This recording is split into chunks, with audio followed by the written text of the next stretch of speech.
അടുത്ത 25 വർഷത്തിനുള്ളിൽ ഭാരതം ഇസ്ലാമിക രാജ്യമാകും. ഭാരതത്തിൽ ശരീഅത്ത് നിയമം നടപ്പിലാക്കും. മരിക്കേണ്ടി വന്നാലും ബീഫ് തിന്നാൻ ഞാൻ തയ്യാറല്ല. അടുത്തത് നിങ്ങളുടെ മകളാകുന്നതിന് മുമ്പ് അവരെ നിങ്ങൾ തിരിച്ചറിയുക.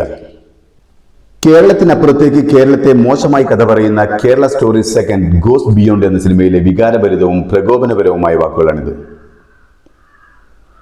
ഈ സിനിമയുടെ ട്രെയിലർ ഇറങ്ങിയപ്പോൾ മുതൽ ഈ സിനിമയെ ട്രോളിക്കൊല്ലുകയാണ് മലയാളികൾ. ഇതിൽ ചാണകസംഖികളല്ലാത്ത മുഴുവൻ മലയാളികളും ട്രോളുന്നതിൽ മുൻപന്തിയിലാണ്.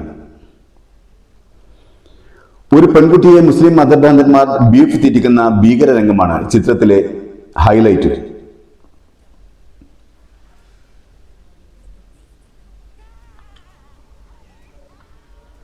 എന്നെ കൊന്നാലും ഞാൻ ബീഫ് തിന്നില്ല എന്ന് പറയുന്ന ആ രംഗം കണ്ട് എനിക്ക് ചിരിയാണ് വന്നത്.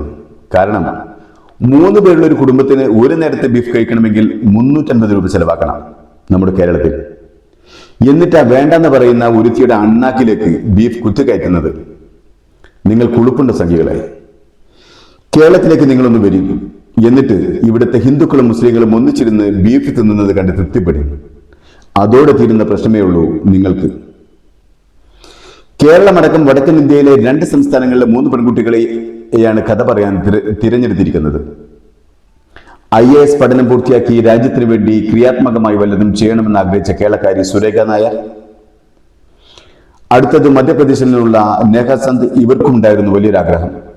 ജാവലിൻ ത്രോയിൽ നാഷണൽ ലെവലിൽ സ്വർണ്ണ മെഡൽ വാങ്ങി ഒളിമ്പിക്സിൽ ഇന്ത്യയുടെ വിജയക്കൊടി പാറിക്കുക. മൂന്നാമതായി മഹാരാഷ്ട്രയിൽ നിന്നുള്ള സോഷ്യൽ മീഡിയ ഇൻഫ്ലുവൻസർ ആവാൻ മോഹിച്ച ദിവ്യ പൽവാൽ.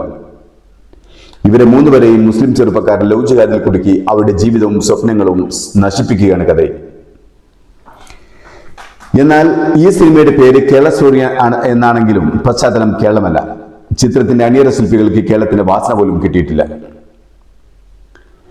ശുദ്ധ ചാണകപ്പുഴുക്കൾ.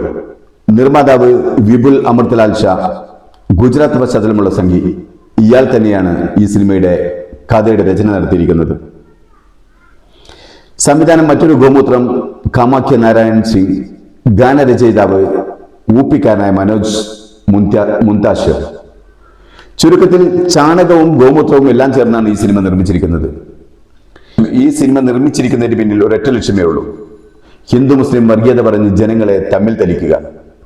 അതുവഴി ഹിന്ദുക്കളുടെ ഏകീകരണവും കാൽച്ചുവട്ടിലിട്ട് മെതിക്കാൻ താഴ്ന്ന ജാതിക്കാരുള്ള ഹിന്ദു രാഷ്ട്രം പണിയുക എന്നതുമാണ്. അതിന് മുസ്ലിങ്ങളും ക്രിസ്ത്യാനികളും ഇന്ത്യ വിടണം. ഈ രാജ്യത്തെ മുസ്ലിങ്ങൾ നിന്ന് മൂത്രമൊഴിച്ച് കുട്ടികളെ ഉണ്ടാക്കിയാൽ പോലും ഹിന്ദുക്കളെ മറികടന്ന് 25 കൊല്ലം കൊണ്ട് ഇന്ത്യയെ മുസ്ലിം ഭൂരിപക്ഷ രാജ്യമാക്കാനാകില്ലെന്ന് ഇവിടുത്തെ ഓരോ സംഘിക്കും അറിയാം. എന്നിട്ടും മുസ്ലിം ഭയം പറഞ്ഞ് ഹിന്ദുവിനെ പിടികയറ്റുകയാണ്. അത് കേരളത്തിൽ ചെലവാകില്ല മക്കളെ. അതിനുവേണ്ടി ലവ് ജിഹാദിന്റെ ഇരകളാക്കി ചില പെൺകുട്ടികളെ കൊണ്ട് കള്ളക്കഥ പറയിക്കുന്നുണ്ട് ഈ സിനിമയിൽ. ഒരുത്തി പറയുന്നത് ഞാൻ സലീമിന്റെ പ്രേമത്തിൽ അന്ധയായെന്നും അതിൽ എനിക്കെല്ലാം നഷ്ടമായെന്നുമാണ്.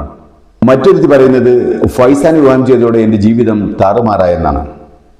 വേറൊരുത്തി പറയുന്നു റഷീദിന്റെ പ്രേമക്കെണിയിൽ വീണ് എന്റെ ജീവിതം ചിന്നിച്ചെതിറിയെന്ന്. സലീം തന്റെ കാമുകിയോട് പറയുന്നത് ഇന്ത്യയിലെ അവിവാഹിതയായ 8 കോടി ഹിന്ദു പെൺകുട്ടികൾ അവരുടെ ലവ് ജിഹാദിന്റെ ലക്ഷ്യമാണെന്നാണ്. ഫൈസാൻ തന്റെ കാമുകിയോട് പറയുന്നുണ്ട് ഒരു ഹിന്ദു പെൺകുട്ടിയെ പോലും അവർ വെറുതെ വിടില്ലെന്ന്.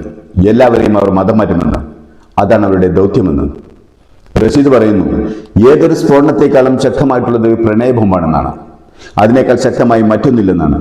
അതിലവർ വിജയിക്കുകയും ഇന്ത്യയിലെ മുസ്ലിം ജനസംഖ്യ ഹിന്ദുക്കളെ മറികടക്കുകയും ഇന്ത്യയിൽ മുസ്ലിം ഭരണം വരുമെന്നുമാണ്. ഇവർ പറയുന്നതനുസരിച്ച് ഇന്ത്യയിലെ ഹിന്ദു പെൺകുട്ടികൾ വിവേകവും വിവരമില്ലാത്തവരുമാണ്. അവർ പ്രണയം നടിച്ച് ആര് വന്നാലും കൂടെ പോകുന്നവരാണ്.